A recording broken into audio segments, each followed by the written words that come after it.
Hello everyone, this is Kawainame TV. This video is all about what if Naruto had a Rinnegan. This story is a fanfiction and it's not mine. If you want to know who's the author of this story, check the description below. Don't forget to like, share and subscribe. Kindly click the bell button for more updates. Let's go. Chapter 1. Awakening Fire Country.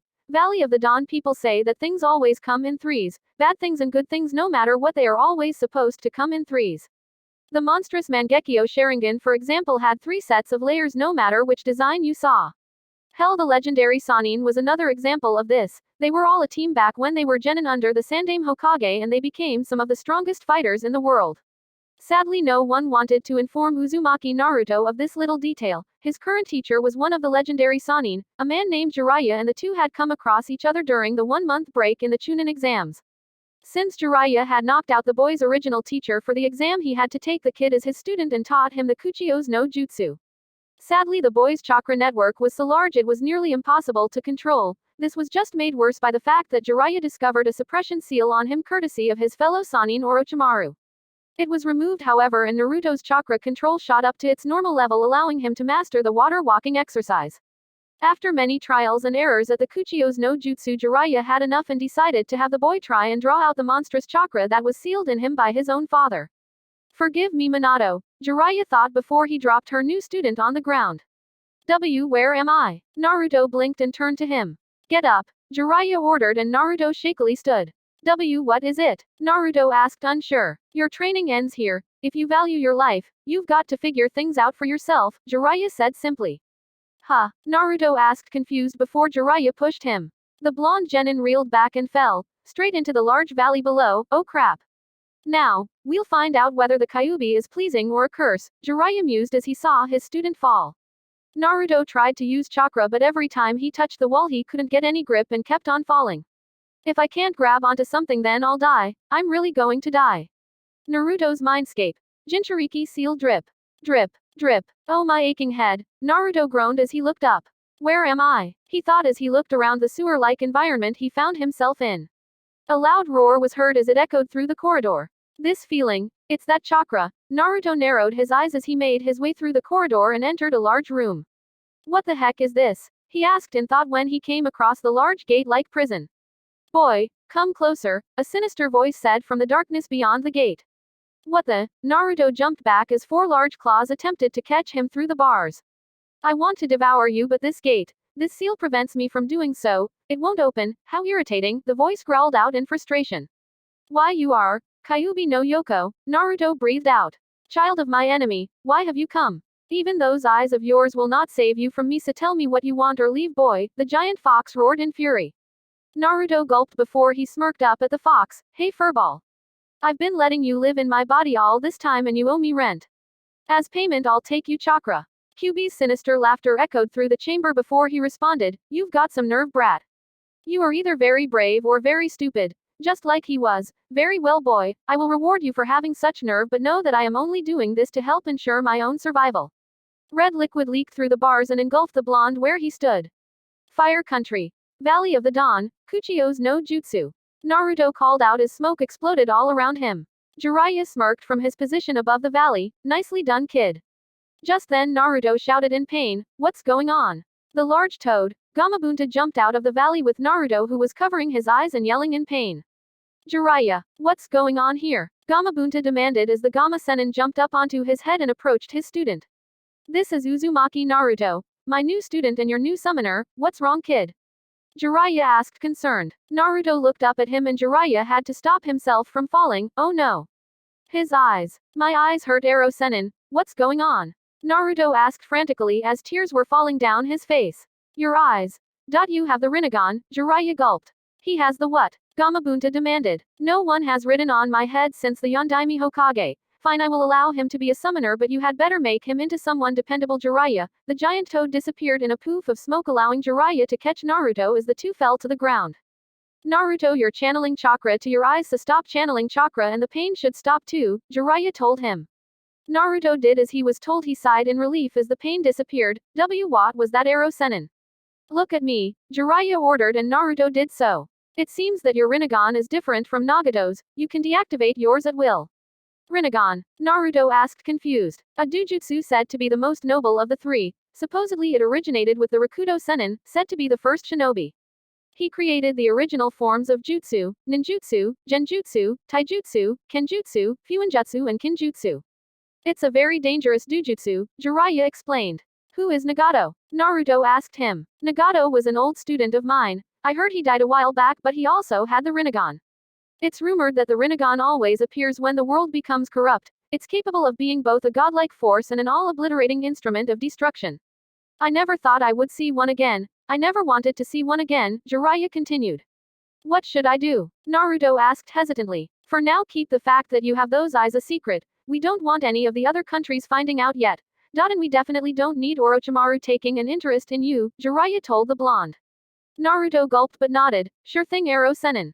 Jiraiya paused for a moment before letting out a sigh. Alright, let's see if we can get you some semblance of control over the Rinnegan. And maybe Kyuubi's chakra. Fire Country. Konoha Chunin Exam Arena. The day of the exam finals, the entire village was abuzz with activity, but none more than the arena itself. People from all over the elemental countries had come to watch the tournament, where the strongest genin from the various villages came to see if they could be promoted. Among them were the members of the infamous Konoha 12, as they were being called now. The Hokage, Kazekage, and surprising the Raikage had shown up to watch the tournament even though he didn't have anyone participating in the exam. When asked why he was there, he just said that he came to watch the tournament. The participants soon arrived and stood in the middle of the field, but Uchiha Sasuke, the heir to the Uchiha clan, had yet to arrive. Silently, Sarutobi Hiruzen cursed Kakashi constant lateness. Why did he have to be late now of all times? Sasuke-kun's still not here, Ino said as she looked down from the audience. Sakura remained silent beside her as she thought about her missing teammate. Ino nudged her. Hey. I know you're worried about Sasuke-kun, but Naruto's match is first, so why don't you stop fretting and cheer him on? Sakura turned to look at her old friend and smiled. Yeah. The first match of the Chunin exams will now begin. Will Hyuga Neji and Uzumaki Naruto step forward while the other competitors go the fighter's box to wait until it is your turn, said the examiner, Genma. As the other participants left the two, Ino couldn't help but say, he's up against Neji, can he actually win against him?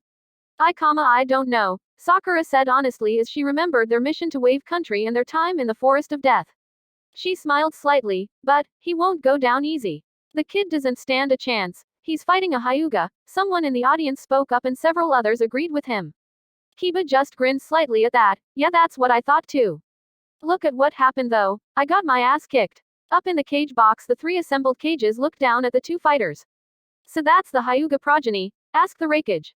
Hiruzen nodded slightly. Yes, he is. His father was the one that died during the incident with your predecessor Raikage Dono. The Raikage nodded in understand. I'm sure the boy must hold much animosity towards our village. The boy will have an easy win, spoke the Kazekage. Hiruzen let a small smirk grace his lips. We shall see. The Raikage looked over at his bodyguard, a 13-year-old Kumochunin by the name of Niyugito. What is it, Yugito-chan? Grandfather, that blonde boy, I sense a great power within him, the blonde girl whispered to him. The Raikage nodded and whispered back, yes, I feel it too. Yugito nodded. What should we do? The Raikage just smiled at his granddaughter. Just watch this tournament closely. I vow to win, Naruto spoke as he thrust out his hand towards Neji. He remembered his meeting with Hinata back in the training field before he came to stadium and silently swore that he would do everything within his power to defeat Neji. You appear to believe you can win, Neji chuckled in amusement. You cannot change destiny though, fate has already decided the outcome of this match. I cannot wait to see your eyes when you realize the truth, he continued as he settled into his Juken stance. Naruto just grinned in response, whatever. Let's go wild. Let the first match of the Chunin exam finals begin. Now. Genma called out as he jumped out of the way of the two. Almost immediately Naruto made a hand seal, Taju Kage Bunshin on Jutsu. 20 shadow clones popped into existence in front of Naruto and he called out, charge. The kid knows the Taju Kage Bunshin on Jutsu. That's a Jonin level Kinjutsu. Where did he learn that, and more importantly, how can he use it so effortlessly? Azumo asked as he observed the fight. I don't understand. He can't even pull off a simple Bunshin no Jutsu. How can he use a more powerful version of the technique? Asked Katetsu in confusion. The fool, Neji thought as the clones charged. He activated his Byakugan and smirked at the oncoming one-man army. His clones have an equal amount of chakra in them, so I am unable to ascertain which one is the real one, but you cannot fool my eyes. He dodged the attacks the clones sent at him and charged right at Naruto. The one who hangs back while his clones fight is the real one. He lands a Juken strike at Naruto's heart and sends him crashing into the nearby tree. It's over. The Naruto. He hit, however, suddenly disappeared in a poof of smoke a moment later. What? The ground below at his feet suddenly parted as Naruto emerged and landed a solid blow to the Hyuga's chin, sending him flying back. Now good enough. Neji recovered, however, and shot the blonde a glare. I came into this match knowing I'd probably lose, but I hate it when bastards like you say there is no hope at all, so I won't take it lying down. Naruto shouted at him. How did you do it? I always kept my eyes on your original body, Neji asked with a glare. Do you really think I was using those clones to fight you? I was just using them to find out what you were made of. Do you really think I'm stupid enough to fight a Hyuga in close combat without an ace up my sleeve? Naruto shot back with a grin. This ignorant little. Neji trailed off as his eyes narrowed. The clones also served another purpose, Naruto stated. And what might that be? Asked the Hyuga progeny. To find out if there was gap in your line of sight, the blonde answered truthfully. What? Neji turned swiftly in surprise but was unprepared for one of Naruto's clones to land a rather powerful punch to his face. The blow sent him flying back with the clones in pursuit. He located the gap in my eyesight with his clones. Finish him now, Naruto shouted to his clones as they took out their weapons to finish the job. I have no choice. I must use that jutsu, Neji thought as he touched back down on solid ground and expelled chakra from all over his body. Kaden, he called out as he spun and encased himself in a large ball of spinning chakra. The clones were destroyed in moments. He's really pushing Neji into a corner, Ino said in disbelief. Go Naruto. Sakura cheered at seeing her teammate beating the Hyuga. I don't believe it, Azumo said, not believing what he was seeing. This kid, Kotetsu muttered under his breath as he watched Neji execute a Kaden. That plan was worthy of a practical joke, Azumo said as he let a small grin form on his lips. Impressive, the Raikage commented as the Hokage smiled slightly. The boy thought up a plan almost instantly to throw off his opponent, he continued. Hiruzen nodded slightly at that. The boy continues to surprise me as well. The Cage remained silent as he kept his calculating eyes on the arena below. This guy, Yugito thought from the side as she watched the match. Do you see how you cannot change destiny? My fate is to win this match. You cannot stand against fate, Neji told him. Naruto remained silent, so he continued, I have had enough of your games, I shall end this now. He charged forward faster than Naruto could react, Hake Rokujian show. The blonde genin couldn't help but stand there as he was battered by Neji's barrage of strikes. Every strike felt like he had been hit by hundreds of needles at once, and he soon found himself being sent flying back by Neji's final open palm strike to his chest. He coughed up some blood as his body hit the ground and Neji smirked at his handiwork. It's over, the Hyuga progeny said in finality. He's done for, Azumo sighed at seeing the brutal attack. I guess I should have expected this outcome, Ino shook her head as she leaned back. Naruto, Sakura thought as she remembered what he had done in the preliminaries.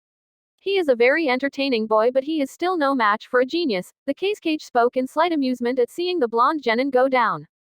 Hiruzen remained silent as he sent a sideways glance at his fellow Cage. It's almost like he's referring to someone else. The Raikage didn't speak, instead opting to just watch. Somehow I doubt it's over, that was too easy. Proctor, call the match. He's not getting up, Neji stated confidently. Sadly, reality didn't agree with him. Naruto rose a moment later. He glowed red as an enormous amount of crimson chakra erupted from his body. Wanna bet? How? Neji asked as he took a step back at seeing the red chakra. He focused in on its source and his eyes widened further. Was that a fox? Ero Sennin told me not to use the Rinnegan unless I had to. I guess I'll just have to stick with the Furball's chakra, Naruto thought as the chakra encased his body in what looked like flames. He clenched his as he settled his gaze on his opponent. Now do you understand, bastard? I had you beat from the start. I just wanted you to show me your trump cards first so I knew what to expect. Neji's eyes widened at that. He had this planned from the start. He's a Jinchuriki, the Raikage spoke as he watched the match. Yes, I believe it's the Kyuubi, Yugito said barely above a whisper. This will be interesting, the Raikage smirked as he continued to watch. This chakra, when did he learn to control it in a stable form? Did Kakashi teach him this? Were the thoughts running through Hiruzen's head. The Cage continued to watch in silent anger. Naruto cocked his fist back and then threw it out at Neji. A moment later the air around his fist rippled and was propelled towards where Neji stood. The Hyuga progeny could barely dodge as the shockwave blew away the ground he had been standing on just moments ago. Just then Naruto shot forward faster than he had been before and Neji turned swiftly to intercept him. A moment later Naruto disappeared in a burst of speed surprising Neji and he couldn't turn in time to block the punch that connected with his face. He's faster than before. What's going on here? Neji thought as he recovered from the blow but couldn't stop the follow-up attacks that Naruto delivered one after another. I have to keep in close and not let him escape, Naruto thought as he delivered yet another punch to the young Hyuga's face.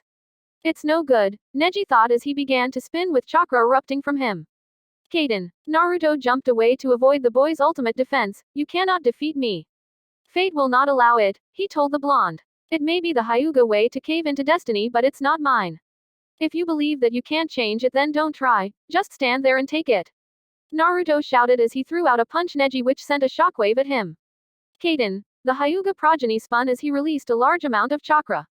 The shockwave slammed into his chakra barrier and was harmlessly deflected. What a fool, direct assaults don't work on me.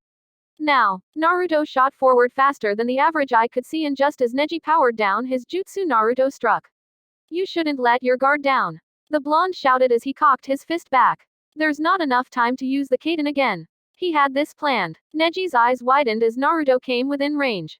There was an echoing slam as Naruto's fist connected with Neji's unprotected face. The Hyuga progeny couldn't even register that he had been sent flying through the air before crashing hard into the stadium wall. He dropped out of the hole in the wall and collapsed on the ground a moment later. I am defeated, Neji thought as he tried to remain conscious. He looked up to see Naruto towering over his beaten form. I was careless. For the record, I failed the academy exam 3 times.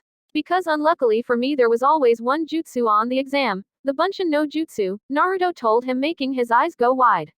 My clones were pathetic. They still are, he continued. Neji looked up at him surprised, but you. The reason I can't create regular clones is because I have too much chakra to make them. That's why I can create Jonin-level shadow clones so easily. That's what you saw today, not my weaknesses but my strengths. Hinata is the same way. You always see her weaknesses but never her strengths. For someone who is supposed to be able to see everything, you sure are blind, Naruto told him. Don't come to me with this destiny stuff, because unlike me you're not a failure, he finished with a grin and turned away. Winner. Uzumaki Naruto, the examiner declared as he gestured towards the orange-clad blonde genin. Chapter 2. The Fox and the Raccoon Fire Country. Konoha Chunin Exam Arena. He won. Sakura shouted and the crowd burst into cheers. How did he? I mean, did you see that? Ino asked as she saw Naruto walk off towards the exit with his arm held up high acknowledgement as he moved. Of course I did, Sakura told her as she saw Genma say a few words to Neji before the medics took him away. I can't believe the kid actually won, Azumo said as he watched. Kotetsu nodded at that. I can't believe he was able to use its chakra in a stable form. Who would teach him something like that though? Not everyone is able to actually teach someone how to control a power like that, Azumo asked. I don't know but whoever it is did a hell of a job, Kotetsu stated as Naruto got back to the examinee's box. Yugito smirked like a cat as it stalks a mouse. He's not bad. The Raikage let a wry smile creep its way onto his face. He's interesting. A bit reckless but if he's given enough training he could be a very formidable adversary. He kind of reminds me of them now that I think about it. Who grandfather? Yugito asked him curiously. Namikaze Minato and Uzumaki Kushina, the Raikage whispered to her. Yugito looked at him wide-eyed. Wait, his surname is Uzumaki, you don't think that he... The Raikage chuckled slightly. I have never heard of a blonde-haired Uzumaki before, it makes you wonder. The others in the box however weren't paying any attention to them since they were already deep in their own thoughts. Very good Naruto-kun, you will definitely make Chunin if I have anything to say about it, the Hokage thought as he looked down on the competitor's box. That brat, I must make sure he dies today. He could become a problem for me in the future if I leave him alone, the Cage thought as he stared down on at the arena waiting for the next match to begin. In the stands a disguised Kabuto stood confused since his master had not given the signal to start the invasion by now. He had thought it was because Sasuke was not there so he could keep an eye on the boy but now, it was almost like his master was waiting for something.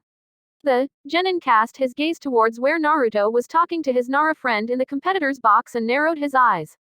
Orochimaru-sama must want you dead Naruto-kun if he's postponed the invasion, Kabuto thought. The next match was supposed to be between Uchiha Sasuke and Sabaku no Gaara. It turned out however that Sasuke hadn't shown up so his match was pushed back to last much to frustration of the other competitors though each of them for different reasons. The next match was between Nara Shikamaru and Sabaku no Tamari, let's just say it was mostly one-sided. Shikamaru had thought up multiple strategies on top of strategies and finally managed to catch Tamari in his shadow jutsu, which rendered her practically defeated. He of course forfeited a moment later, saying it was too troublesome to continue. The match after that was supposed to be between Aburame Shino and Sabaku no Kankuro. That didn't happen, however. Kankuro had forfeited before the match even began, and almost instantly Shino and Shikamaru knew something was up. Shino discreetly drained Tamari and Kankuro of chakra, though his bugs refused to go near Gaara for some reason. Apparently his chakra was foul by bug standards. The final match of the quarterfinals finally began, however, between Uchiha Sasuke and Sabaku no Gaara. Sasuke had arrived just in time, though, at the very last second, after being given another 5 minutes to arrive with Kakashi. By now Naruto, Shikamaru and Shino had come up to the stands and had met up with their friends. It turns out that Hinata had been healed by some Anbu that was in the stadium during Naruto's match with Neji. "Hey Naruto," Kakashi said as he approached his blonde student. Naruto looked over his shoulder and greeted him. "Hey Kakashi-sensei, how are you?" The copy nin nodded as they turned their attention towards the match. "I'm alright. I'm sorry I couldn't train you for the finals, Naruto, but I had other matters to attend to." Naruto nodded as he clenched his fists. "Yeah, like teaching Sasuke cool jutsus, I bet." Kakashi looked saddened for a moment before saying, "Hey now Naruto, I didn't." "Chidori," Sasuke called out from the arena as his fist was engulfed in lightning. "You were saying," Naruto growled under his breath. He needed it in order to effectively fight Gaara, Kakashi said, trying to defend himself as he saw his prized student move to attack a ball of sand that Gaara was now encased in. "Hey," Naruto chuckled slightly. "What's so funny?" Kakashi asked with a raised eyebrow. "It's funny because even with that new jutsu of his, he won't win," Naruto said with an almost darkened chuckle. "Why is it that you believe that?" the copy nin asked as his eyes narrowed.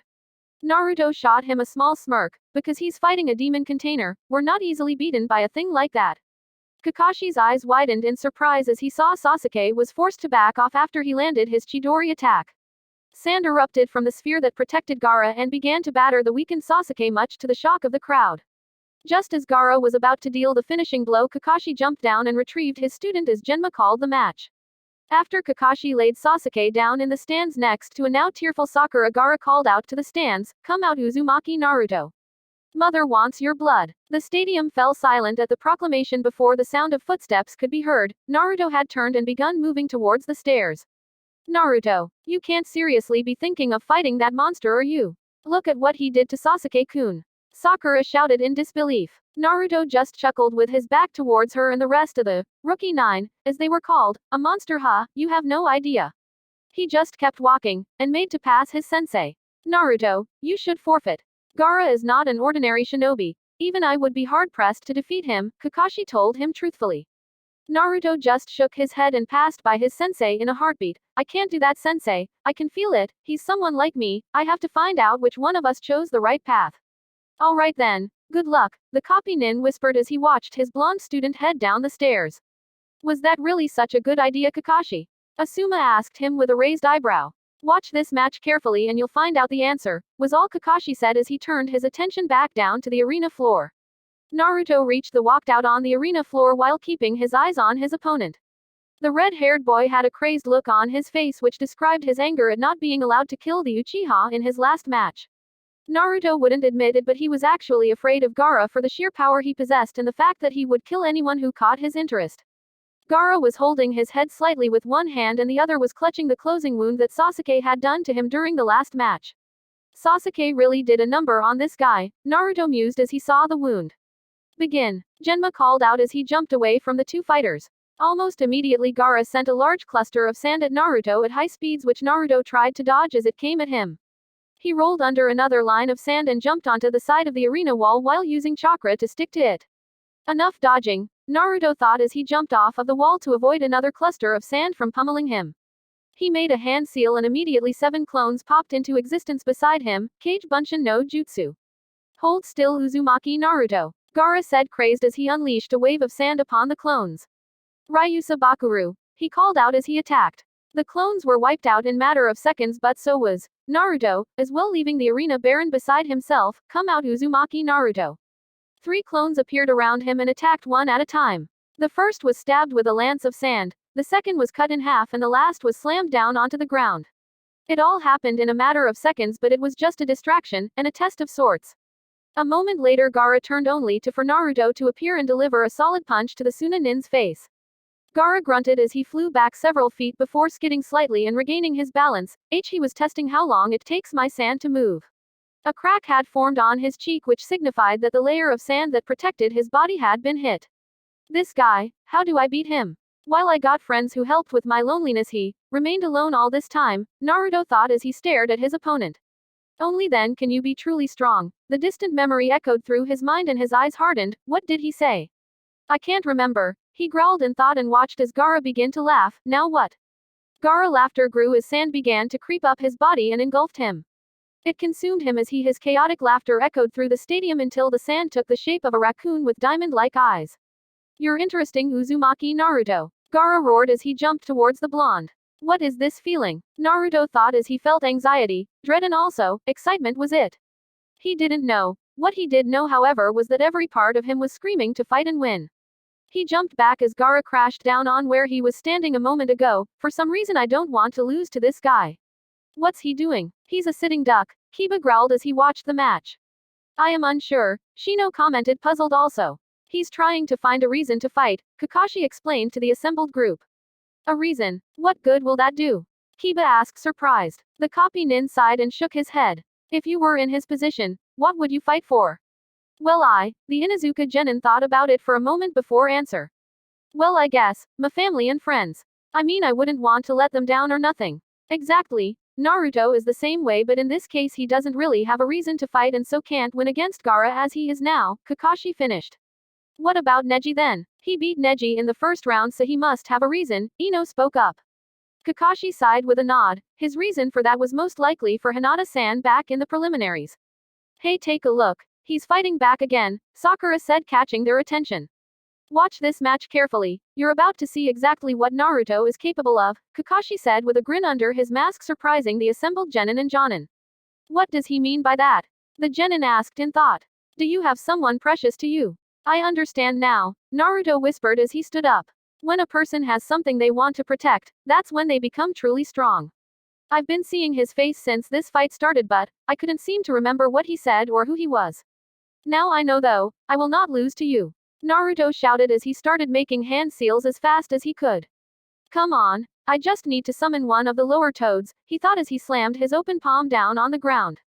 Kuchio's no jutsu, called out as a small red toad appeared in front of him. Hey bro, you must be Naruto. I've been told about you, the toad spoke. Gaara laughed at the sight and crossed his arms. This is what you bring forth to aid you. Pathetic. Suna shuriken. He let loose a volley of sand at him in the shape of a cluster of shuriken. Hold on. Naruto shouted as he grabbed a hold the toad and jumped to avoid the volley. He grunted in pain as 3 of the sand shurikens grazed his shoulder and leg. Damn. You okay bro? The toad asked slightly worried. Naruto just chuckled in response since his wounds had already healed. I'm just fine, stay out of trouble until I need you. Run and hide, I gotcha. The name's Gamakichi just so you know. Gamakichi did a mock salute and jumped away towards the nearby tree. Alright you, playtime's over, Naruto said as crimson chakra erupted from his body and engulfed him in what appeared to be flames. Let's go wild. Well at least we know who trained him, Kakashi said as he grinned under his mask. Of course only Jiraiya-sama could have to summon toads and control that chakra, he finished. Guy nodded at his side having assumed his thinking pose. Even so, to actually be able to use it in a stable form, Asuma nodded. Everyone from Konoha is in shock at seeing him wield it like this. That's 2 trump cards he's used in this match, that chakra and his summoning. I wonder if he's got anything else, Kakashi mused as he watched the 2 fighters charge at one another. Not likely, Kotetsu said from the side. Kakashi just grinned under his mask. Oh I wouldn't be so sure of that. Still I wonder why Jiraiya-sama would teach a genin let alone him of all people, Asuma wondered aloud. Kakashi narrowed his eyes at the man for a second. Naruto is no ordinary child. We are aware of that Kakashi-san, Kurenai stated. Kakashi just shook his head. No you aren't. There are things about Naruto that no one in Konoha can understand, things that are far bigger than the burden he carries and would shake this village to its very foundations. He fell silent allowing the other Jonin to think about what he had said. The small shockwave blew Gaara back but he landed in a crouch and recovered in moments. A second later Naruto appeared in front of him and landed a kick to his sand-covered head. He slammed hard into the arena wall leaving a small crater in his wake. Almost instantly Naruto was in front of him again and punched him into the wall with his red chakra-covered fist. Dust shot out from where they stood when he landed the blow, but it cleared just as fast. Naruto grabbed Gaara's sand tail and swung him round before slamming him into the wall again with even greater force. After a few more seconds passed, Naruto was blown back by Gaara's large sand claw and landed sprawled at the base of the nearby tree. Bro, Gamakichi asked as he saw his summoner stand up. I'm fine, he's tough, Naruto told him as he saw Gaara stand up also. Ha ha ha ha. Gaara laugh echoed throughout the stadium as sand began to gather around him. You amuse me, Uzumaki Naruto. He continued to laugh as the sand engulfed him in a column of sorts. Now what is he doing? Naruto asked in thought before the column of sand suddenly exploded upwards and outwards. Damn, he thought as he scrambled for cover. After the dust settled, he stepped out from behind the tree he had used with Gamakichi now resting on his head. Well shit. Where Gaara once stood now stood a 40-foot-tall tanuki made of sand. This just got a lot harder. Bro, how do you plan on beating this guy? Gamakichi asked him nervously. I'm working on it. Chapter 3. The Ice Fire Country. Konoha Chunin Exam Arena. What the hell is that? Ino asked in a shout as she saw most of the higher-ranking ninja around them looking like they were having a panic attack. That is a demon, Kakashi said simply. What? Ino asked in fear. It's the Ikibi no Tanuki, also known as Suna no Shukaku, Guy explained further. It's one of the Biju, albeit the weakest of the 9, with Kyuubi being the strongest, Asuma told the genin. This battle has just risen to a whole other level, Kakashi stated as he looked down towards his blonde student. Dobi, Sasuke thought, having regained consciousness. Naruto, Sakura thought worriedly. Shouldn't we stop this? Kurenai asked the other jonin. Kakashi however shook his head. No, let's see how this plays out. So they are both Jinchuriki. Interesting, I wonder what level they are both currently at, the Raikage mused upon seeing the giant sand tanuki. I think they're on my level, grandfather, judging by how they're fighting right now, Yugito commented. The Raikage nodded in agreement. They are both on the Chunin level normally, but when they access their inner powers like this, they look to be on the Jonin level. What should we do, grandfather? The Kumo Chunin asked him. Nothing yet, he answered as he returned his attention to the match. Beside him the Hokage watched in interest, having not expected this outcome. Suna sent a Jinchuriki into the exam, I wonder why. Especially one with such a poor containment seal, it's almost like they were planning to use him for something, but what? No, this isn't going like I had planned at all, the Cage thought angrily as he watched the match progress. Have you got a plan, bro? Gamakichi asked hopefully. Naruto nodded as he bit his thumb and started making hand seals, just one. It will take all of Kyuubi's chakra I currently have to use though, he added mentally as he finished. He slammed his open palm down on the ground and called out, Kuchio's no jutsu. There was a sudden explosion of smoke from where he was standing, and the next thing he knew he was standing on a 40-foot toad he knew all too well. Gamabunta, the boss of the toads. He had of course drained every last bit of Kyuubi's chakra he possessed to do it without harming himself, which left him a bit drained physically, but he still had his normal chakra reserves left, so he wasn't complaining. What the hell is that? Kiba asked upon seeing the giant toad in samurai robes with a large dagger at his side. That is the boss toad, Gamabunta. I never thought I'd see him again, Kakashi said surprised. That last time he has been seen by anyone from Konoha was 12 years ago on the night the Yondaime Hokage defeated the Kyuubi no Kitsune, Asuma explained to the genin. Really? Sakura asked, having never read about that detail. Grandfather, isn't that? Yugito began. Yes, the Raikage interrupted. No genin should have the chakra to, she tried to finish. I know, he interrupted again, already knowing what she was going to say. Jiraiya Dono definitely has been teaching this boy. Naruto Kunyu. Hiruzen trailed off in thought upon seeing the giant toad. This damned brat, the Cage, was seething at the sight unnoticed to the other occupants of the booth. The two large creatures had all but taken up all of the room in the stadium with only a small, by their standards, gap between them. The toad poofed his smoking pipe and looked up to the figure that stood on his head.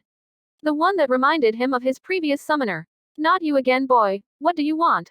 Gamabunta asked, annoyed. Naruto looked down into his eyes with a look of disbelief. Do you not see the giant tanuki in front of you? Gamabunta turned his gaze towards the monstrous sand creature and narrowed his eyes. That's Shukaku. I need your help, Naruto said simply as he looked over at where Shukaku stood with Gaara now visibly standing on top of it. And what makes you think I'll help you fight him of all things? The last time I fought a Biju I received this scar on my eye, Gamabunta told him. Oh come on Pops, don't be like that. Help the kid out, would ya? Gamakichi asked from on Naruto's head. Pops, wait, you two are father and son. Why have I heard none of this? The blonde genin asked surprised. And what are you doing here, Gamakichi? Gamabunta inquired when he saw the toad that was his son. Well, I came out to play a while back, but that guy over there started bullying me, Gamakichi answered as he pointed towards the giant sand demon. What? Gamabunta droned as he drew his dagger. Alright boy, I'll help you out this once, but you owe me a drink, the toad boss said, and Naruto nodded in understanding. As for you, Gamabunta took 2 steps forward surprisingly quickly considering his size and sliced Shukaku's right arm clean off. No one attacks my son and gets away with it, he shouted as he backed off to avoid the counterattack and the sand arm dissolved. Ha ha ha ha. Gaara laughed insanely as he made a hand seal. You amuse me, Uzumaki Naruto, but your entertainment has come to an end. Tanuki Niri no Jutsu. His body fell unconscious in a matter of seconds as Shukaku's eyes sparked with life.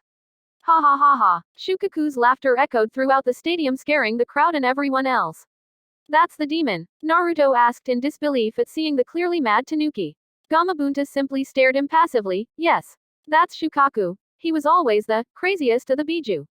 Believe it, Naruto said weakly as Shukaku's gaze settled on them.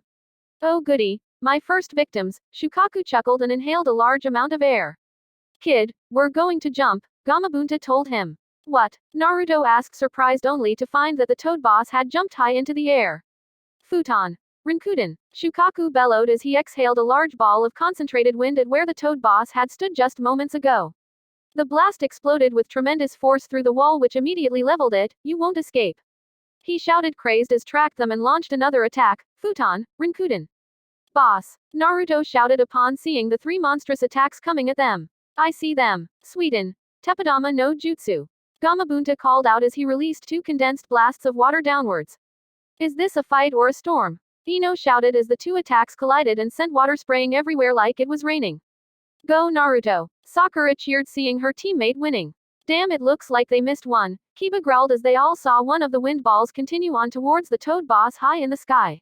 Well, this is turning into quite the battle, the Raikage commented upon seeing the attacks the 2 were throwing at each other. Who do you think will win, grandfather? Yugito asked him. The Raikage remained silent, but the smirk remained on his face as he returned his attention to the fight.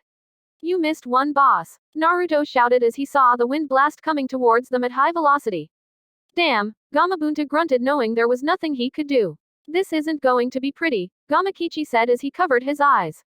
Time suddenly seemed to freeze for a moment as Naruto closed his eyes and breathed slowly. He slowly opened his eyes, having sent chakra to them, and they now looked like they had rings around the pupils and turned the color gray. Time returned to normal as he pointed his hand down towards the wind attack and whispered 2 simple words. Shinra Tensai. Almost immediately the wind bullet dissipated into nothingness and Gamabunta fell back towards the ground. He landed in a crouch at the other end of the stadium and grinned as he looked up at his summoner. Naruto stood firm on the toad boss's head with his eyes glowing slightly gray, and his jacket was now open and swishing slightly in the wind, just like his previous summoner. Those eyes, Shukaku shook slightly upon seeing them. The Rinnegan, he growled out, no longer amused. What happened? Ino asked, confused. What's up with Naruto's eyes? Kiba asked as he tried to get a better look at them. He's using chakra in his eyes, Hinata stuttered out. Why? Sakura asked, confused. That's the, Kakashi eyes widened as he heard what the sand demon had said. The Rinnegan, the first Dujutsu, and has only ever belonged to the first shinobi. The Rakudo Sennin and the man who founded the shinobi world, Asuma explained, just as surprised as everyone else. Wait, you're saying the Dobi has a bloodline? Kiba asked, looked between the Jonin. Apparently so, Kakashi answered, trying to calm himself. Why wasn't I told? Dobi. Sasuke's eyes narrowed in anger at this little piece of information. What is that, grandfather? Yugito asked as she looked the where Naruto stood on Gamabunta's head. That is the Rinnegan, an extremely powerful Dujutsu, and I think it is the reason my brother asked me to attend this little event.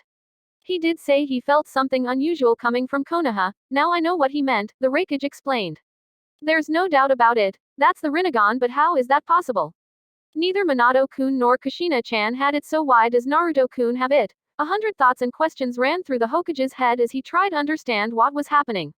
How can that failure have that Dujutsu? I cannot let him live. He could very well become an even bigger annoyance than Pain, the Cage, thought angrily as he weighed his options. Believe it, Naruto grinned, as did Gamabunta and Gamakichi. Yeah, the young toad cheered and jumped off the boy's head as his father dashed forward and crossed the stadium. In a matter of seconds they took up most of it. Shukaku raised his one arm and made to backhand the oncoming toad when he suddenly found his left sand arm blown off of his body. Shinra Tensei. Naruto called out, having used his gravity manipulation to destroy the arm. He panted slightly, having used up most of his chakra reserves doing so many high-ranking jutsu plus accessing Kyuubi's chakra. Grab him now. Right. Gamabunta shouted in acknowledgement and proceeded to grab onto Shukaku's shoulders. Go. Naruto jumped towards where Gaara stood unconscious on the sand creature's head. Wakey wakey. Naruto called out as he landed a solid punch to the unprotected redhead's face. Rise and shine. He slid down the Tanuki's nose as Gaara seemed to shake for a moment. Wake up, you bastard. Gaara's eyes snapped open and he immediately glared at the blonde for waking him. You, had enough yet? Naruto asked as he suddenly started to move again. Not so fast. Gaara bellowed as sand shot up, trying to encase Naruto. Shit, Naruto thought as he raised both of his hands in opposite directions. Shinra Tensei. Her called out as the sand was blasted away with pure gravity. He continued running up towards where Gaara stood while dodging the spears of sand that were sent at him. I have to get in close or I'm dead. Hold still. Roared the Ikibi Jinchuriki as the entire Shukaku body tried to break free of Gamabunta's hold. Hurry up, kid. I can't hold him for long, Gamabunta grunted as he tried to hold on. My existence will not end here. Gaara shouted as Naruto jumped up towards where he was located. Shinra Tensei. He called out as he blasted the sand away that tried to intercept him and landed yet another solid punch to the Suna Nin's unprotected face. Got you. He grinned as the sand tanuki started to crack around them before finally it all fell down and dissolved. We'll be going now, kid. Come on, Gamakichi, Gamabunta said before he and his son disappeared in a large poof of smoke. The two shinobi touched down on the now sand-covered ground and sluggishly they both climbed to their feet. Gaara raised his hand towards Naruto and had the sand at the blonde's feet surround him. Sabaku Q. He clamped his fist together and called out, Sabaku Soso. Shinra Tensei. Naruto shouted as he blasted the sand away from him along the rest of the sand within a 20 feet radius. Those eyes won't help you here. Gaara shouted in anger as he charged forward, having expended the last of his chakra. Naruto swung his arm out towards him and shouted, Shinra Tensei. Gaara immediately found himself being pulled backwards by an invisible force crashed through the nearby tree, which surprisingly had remained standing throughout the clash between the two giants from before.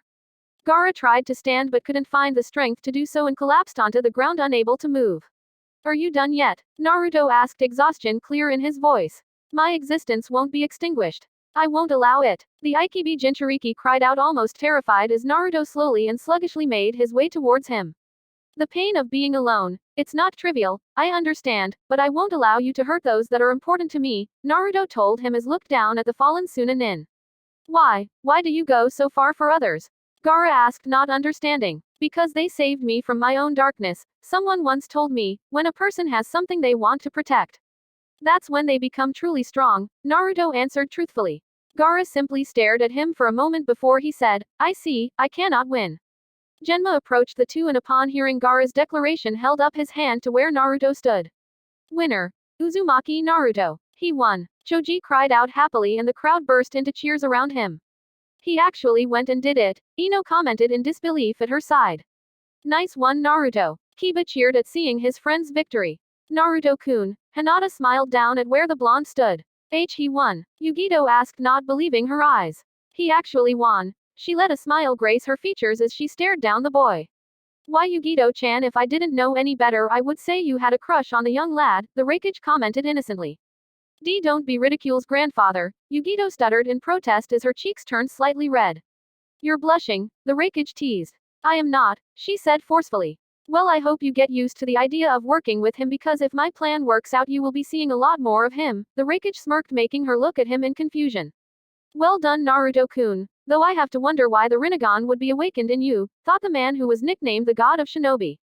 I must begin the attack now, the Kazekage thought frantically. Naruto swayed slightly but was caught by a red blur which he quickly recognized as Jiraiya of the Sannin. Great work, kid. Keep this up and you'll reach your dream in no time at all. Spoke the Gamma Sennin confidently. Arrow Sennin? Naruto asked weakly as his eyes closed. Jiraiya nodded as he laid his godson down on the ground to avoid injury. Sleep now, kid. You earned it. Moments later, though, a large purple barrier went up around the roof of the cage's booth and a genjutsu fell upon the stadium. This marked the beginning of what later became the Suna Oto invasion, as a combined attack force of Oto and Suna Nins launched a strike on the village hidden in the leaves. Chapter 4. Enter the Cat Fire Country. Konoha Hospital. Naruto groaned as the morning sun shone through the open window. He sat up with another groan and rubbed his tired eyes before checking his surroundings. The room was white and he knew from experience that it was the hospital. Even if the villagers didn't physically hurt him, he was still an orphan and used to get injured at times. You're awake, brat. That's good, a voice said from the window and he turned his head swiftly towards it. Aro Senin, Naruto said cheerfully. What are you doing here? To see you, of course. What? Didn't think I'd stop by and see how my student was doing? Jiraiya asked with mock hurt. Naruto grumbled at that. I bet you'd rather be off peeking though. Jiraiya grinned but his expression suddenly saddened. True. But I can't right now. Tell me, what is the last thing you remember, Naruto? Naruto rested a hand on his head before answering. I remember that I beat Gaara, but then it's a blank. That's when you passed out from exhaustion, Jiraiya told him. Nice work with the Kuchio's no jutsu, by the way, though I wish you didn't use it in the middle of the stadium. Be glad no one was hurt because you'd be in a cell right now instead of a hospital bed, Jiraiya told him. Sorry, Naruto said weakly. Don't worry about it. You got off lucky, said the Gamma Sennin. He shook his head before he continued. That jutsu of yours. What did you call it? Shinra Tensei. Naruto nodded at that. That's easily an S-rank jutsu and an extremely powerful one at that. I have an S-rank jutsu. Haha, believe it, Naruto said with a grin. Jiraiya, however, had other ideas on the matter. You weren't able to control it properly though. I was watching you at the end. Your gravity manipulation still needs some work. Naruto nodded saddened. I know, the Gamma Sennin sighed at that. We'll work on that later. Maybe we can work on attracting objects instead of blowing everything away like you've been doing. Who won, by the way? Naruto asked, knowing that he couldn't have continued fighting in the condition he was in. No one. Konoha was almost destroyed right after your match, the Gamma Sennin told him. Naruto eyes widened at that. What do you mean almost destroyed? What happened? Suna and Oto launched a combined attack on Konoha right after your match finished. We won and beat them back before they did too much damage, but there were casualties, Jiraiya said grimly. Who died? Naruto rarely stuttered, but he couldn't help it. My former sensei, the Sandaime Hokage, answered the Gamma Sennin. The old man is, damn it, Naruto clenched his fists as images of the man he had thought of as a grandfather flashed through his mind. How did he? He was interrupted swiftly. It was my traitorous teammate, Orochimaru. He killed Sarutobi sensei with the aid of his Oto nins, Jiraiya answered, already knowing what he was going to ask. He'll pay for that, Naruto told him. Jiraiya nodded in understanding. His time will come, but not right now. So what do we do now? Naruto asked, wondering where they would go from here. Well, I'm heading out to find an old friend of mine. Her name's Tsunade. The council wants her to become the Godime Hokage, Jiraiya said with a sigh. A new Hokage? Naruto trailed off, not knowing his thoughts on the matter. I'm also taking you along, Chunin Uzumaki, Jiraiya added with a grin. Naruto's eyes widened at what he had said. I made Chunin. Jiraiya nodded in confirmation. You defeated the Suna Jinchuriki before a planned invasion. Of course you made Chunin, kid. Thank you, Naruto said with a smile. You don't have to thank me, kid, the Gamma Sennin told him and turned his head towards the door. Knock knock, the door opened slightly and Ino poked her head into the room. Can we come in? Yes, we're done here. I was just leaving anyhow, Jiraiya told her, and she opened the door, revealing the entirety of the Konoha 12 feet as they were dubbed in their sensei. Jiraiya turned his attention back to his student and said over his shoulder. I'll talk to you later, Naruto. Meet me at the southern gates after the funeral tomorrow. Naruto nodded as he left. I'll see you then. Hey Naruto, who was the old guy? Kiba asked him as he looked at where the old guy had gone. My new sensei. He's really strong too. He took out a Jonin in one attack and didn't even look like he was trying, Naruto answered, remembering his first encounter with the man. That was Jiraiya-sama, Asuma stated. You did great, man. You totally kicked Gaara's ass, Kiba said with barely controlled glee. Yeah, well, I don't think I could have done it without help, Naruto said truthfully. Yeah, what's up with your eyes anyways? I never knew you had a bloodline, Kiba asked, the question on everyone's minds. Well, I don't know really. I mean, I'm an orphan and I've never known who my parents are, so I don't know how I got it, Naruto answered honestly. Now that I think about it, you don't really talk about yourself much, Naruto, Shikamaru commented, raising some eyebrows from the assembled group. I mean, you always brag about how you're going to be Hokage, but I've never once heard you brag about something you've actually done. You didn't even brag about what you did to the Hokage monument a while back, he explained. I don't know what you mean, Naruto said, simply wanting to get off this subject. You're not even bragging about how you beat Gaara and made Chunin, Shikamaru deadpan, stopping whatever anyone was going to say. Why you made Chunin? Ino asked, astonished. Not even Sasuke-kun had made Chunin yet. Yeah, Naruto replied nervously. Congrats man, Kiba said as he patted the bedridden boy. How did you know Shikamaru? I mean only Jonin and above know who was promoted, Kurenai asked the young Nara with a knowing smile. Shikamaru sighed defeated. I heard about it when I found out I was promoted to Chunin also. Ah really? Ino asked surprised though considering the amount of forethought he'd done in his match against Tamari it shouldn't be a surprise. Troublesome, Shikamaru muttered. Let's go celebrate, Kiba said as he stood up straight. Off in the corner Naruto's teammates Haruno Sakura and Uchiha Sasuke each had their own thoughts on the matter. How could the Dobi have gotten so much power? How could he have a dujutsu that was able to defeat Gaara where even my Sharingan wasn't enough? What have I been doing all this time? Were Sasuke's thoughts as he looked on Naruto's smiling face. Sasuke-kun, Sakura thought worriedly as she looked over her crush. The next day the funeral was held for all of the ninja who fell during the Suna-Oto invasion including the kind and strong Sandaime Hokage. It was a tearful ceremony for all who attended it and even the sky wept for the loss of a great man. Finally it ended however and the sky cleared as everyone slowly left. Naruto reached the southern gates of the village and came across a rather unusual sight. Jiraiya was standing next to a girl, a 13-year-old girl to be precise. Hey Ero Sennin, I didn't take you for a pedophile. I thought that was the hubby Thames area, Naruto said with a grin. Jiraiya looked indignant at that. I am not a pedophile brat. This little missy right here is from Kumo, she's going to be coming with us. Naruto stared at her for a few seconds before asking, why? Apparently she's the new ambassador to Konoha, the Gamma Sennin explained. Again why? Naruto asked not understanding. The girl looked annoyed at this though when Jiraiya saw the look on her face he almost mistook her for a miniature Tsunade. Her long blonde hair hung around her head and was tucked out of the way of her face. She wore a dark purple outfit which surprisingly fit her perfectly and if he were to be honest with himself. If she put on Tsunade's clothes she would look just like the woman only younger. Do you have a problem with this? It's not like I want to be here idiot, the girl grumbled. What did you call me? Naruto said as he narrowed his eyes. I called you an idiot, why? What are you going to do about it? The Kumo Chunin asked with a grin. Before Naruto could retort however Jiraiya spoke up, she's also the Raikage's granddaughter. Her name is Yatsuki ni Yugito. Yugito looked smug for a second as she thought, now that he's heard who I'm related to he'll act just like the rest. Naruto paused for a second before he scowled, I don't care if she's his grandmother. She shouldn't be here, I thought it was just going to be the two of us Jiraiya-sensei. Yugito's eyes widened in surprise at what he had said, what did he just? Jiraiya shook his head and turned to leave, sorry brat but she's coming with us. Damn it, like things can't get worse, Naruto grumbled as he followed. Hey wait up, Yugito called after them. After a good half a day walking the three stopped to set up camp for the night, or should I say Jiraiya and Naruto were setting up camp. Yugito had disappeared an hour earlier. I thought you were going to teach me a new jutsu, not walk all day, Naruto grumbled under his breath as he tried to get a campfire started. Naruto come here, Jiraiya spoke up from the trees. Naruto moved followed his sensei into the trees and eventually came across what looked like rocks. Giant boulders littered the clearing all of which looked like they had all been cut pretty deeply. What is this? Naruto asked. This is all the work of our new friend Yugito-san, Jiraiya told him seriously and nodded his head towards where said Kunoichi lay unconscious. She passed out from exhaustion a few minutes ago, he explained. She's strong, Naruto muttered as he surveyed the damage. Yes she is, she's the Nibi Jinchuriki, Jiraiya stated. You've mentioned that word before, what does Jinchuriki mean? Naruto asked having never heard the word before. It literally means, power of the human sacrifice, but, it really is a classification. It usually applies to those that have demons sealed inside of them, like you, answered the Gamma Sennin.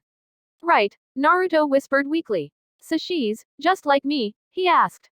Jiraiya nodded before saying, yes she is. I'm going to teach you two jutsus, both of them are a rank jutsus. You're going to teach me now? Asked the Konoha Chunin. Jiraiya nodded again, I also want you to work on trying to reverse your control on gravity. Try to attract objects instead of blasting them away. The first jutsu I'm going to teach you is a jutsu created by my former student. He wanted you to have it and I hear Kakashi was planning on teaching it to you when you made Chunin anyways so this works out perfectly. Who wanted me to have it? Naruto asked confused. My former student, the Yondaime Hokage, Namikaze Minato, replied the Gamma Sennin. Naruto's eyes widened at that, he wanted me to. Watch carefully, Jiraiya told him as he held out his hand and started to spin a large amount of chakra in its palm. It became visible within moments and condensed into a perfect ball of power.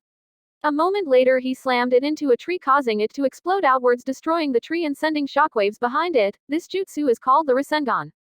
Cool, was all Naruto could say. It is extremely difficult to learn, however. It took the Yondaime 3 years to create and I myself took a year to learn it. Do not be surprised if you are unable to master it straight away, Jiraiya told. Naruto just grinned. I'll have it done in a month. That's a promise. Are you serious? Jiraiya asked with a raised eyebrow. He grinned when he saw his apprentice nod. Good luck then. What's the other jutsu you're going to teach me? Naruto asked him, hoping for another powerful one like the last. Ah, Jiraiya trailed off as his eyes hardened. I wasn't really planning on teaching you this one, but with another Jinchuriki on this mission I can't help but want to be prepared for anything, so he made several hand seals and held out his left hand. Gogyo Fuin, he spoke as his 5 fingertips were engulfed in purple flames with kanji visible on them. This jutsu was specifically designed to disable Jinchuriki. If it is applied to a Jinchuriki's seal, then their biju's power will be closed off to them, the Gamma Sennin explained. So you're teaching me this one because... Naruto trailed off as he looked over at Yugito's unconscious form. It's just a precaution, just in case she decides to try something, Jiraiya told him. He then walked over to the girl and picked her up. Come on. We should get back to camp. Right. Naruto nodded in understanding and followed his sensei, but he couldn't stop taking his eyes off of the girl's sleeping face. She's cute. What the hell am I saying? I like Sakura-chan, don't I? Chapter 5. The Red Dawn Fire Country. Shukuba Town. It had been 2 weeks since they had left Konoha and they had made a stop at a town 10 kilometers from Konoha. Currently Jiraiya was off somewhere in the town contacting his spy network, though Naruto and Yugito just thought he was off peeping again. Speaking of our 2 favorite blondes, they both were currently in the hotel room they had booked and discussing the Oto-Suna assault on Konoha 2 weeks ago among other things. Wait, you saw me beat Gaara? Naruto asked the Kumo-nin from his position on the bed. Yugito nodded. Yeah, I saw it. You were reckless and downright stupid for summoning Gamabunta of all things to fight in a Chunin exam stadium. You're just lucky no one was hurt by your attacks, or his. Don't I know it? Naruto muttered darkly. Yugito just stared at him for a few seconds before turning away, though, you did look kinda cool out there. Really? Naruto looked up surprised. Yugito just snorted at his tone. Don't let it go to your head, idiot. What about you? Naruto asked and laughed nervously. I mean, Ero Sennin said you were like me and Gaara, he continued. There's not much to say really, I'm an only child. My parents are long dead and my grandfather and granduncle have raised me since I was 6, Yugito answered. No, I meant about the whole Jin, I can't remember what it is again, Naruto groaned in annoyance, unable to find the right word. Jinchuriki, Yugito corrected him. Yeah, that, I mean from what I saw of Gaara. He was brought up to be a weapon for his village, I was used to stop a demon from destroying my home. What about you? Naruto asked, curious. Yugito laughed bitterly for a moment. Me. My parents had a lot of enemies, so my father decided to give me a weapon of sorts to defend myself. He knew I wouldn't survive long since I was their daughter, so he sacrificed himself to give me the power needed to fight on. Naruto smiled sadly at that. He must have cared for you a lot then. But I never even got the chance to meet him, Yugito muttered. Hey, he said, getting her attention. At least you know why you were chosen and you know your parents loved you. That's what matters, Naruto told her. Yugito was about to respond when. Knock knock. There was a knock on the door. Ero Sennin can't have been rejected already, Naruto grumbled, standing up. He stopped suddenly, however, and stared at the door. Rinnegan. Is something wrong, idiot? Yugito asked in annoyance. Naruto took a step back. Either my Rinnegan is acting funny or something's wrong here. What do you mean? Yugito asked, seeing that he had his eyes activated. According to my eyes, Sasuke is on the other side of the door, Naruto told her as he saw the 2 chakra networks. Your teammate. Here. Why? Yugito asked, confused. That's the problem. From what I'm seeing, this gi is a lot bigger than the Sasuke I know. Whoever's on the other side of that door is not Sasuke, Naruto responded. Knock knock. Well, whoever it is, I don't think they're leaving any time soon, Yugito said as she slowly approached the door and drew a kunai. She opened the door slowly and took a step back at who she found standing there. Oh no. So these are the Jinchuriki of the Kyuubi no Kitsune and the Nibi no Nekomata. I expected more from them, said a tall blue-skinned man who looked similar to a shark and had a massive zanpato. He looks just like Sasuke. Naruto trailed off as he looked to 2 over. Yugito tensed and said, I recognize them from the bingo book. They're S-rank criminals. The blue one is Hoshigaki Kisame. He's a member of the 7 shinobi swordsmen of the Hidden Mist and said to be the second strongest of them all. The other though, he's a Nukenin from Konoha, he's the man who slaughtered the Uchiha clan in a single night, Uchiha Itachi. Naruto's eyes widened at that. Uchiha. You will both have to come with us, Naruto-kun, Yugito-chan, Itachi said in monotone. That's not happening, Yugito growled at him. I'll just cut off their legs so they can't escape, Kisame said, stepping forward and bring his sword down on where Yugito was standing. Come here, girly. He grinned like a shark. Keizuki, Yugito whispered, and her right arm appeared to ignite in pure red flames. Her arm connected with the large Zanpato and the two set themselves into a deadlock. Yugito winced slightly as she could feel her hand being melted by her own jutsu. She knew she couldn't hold it for long, but she had to try. That's when she noticed her chakra was being drained by Kisami's sword. My chakra. She trailed off as she struggled to hold the swordsman back. Kisame grinned at down her. Haha, now you get it. Samahata here absorbs chakra. It's the best weapon for fighting you demons.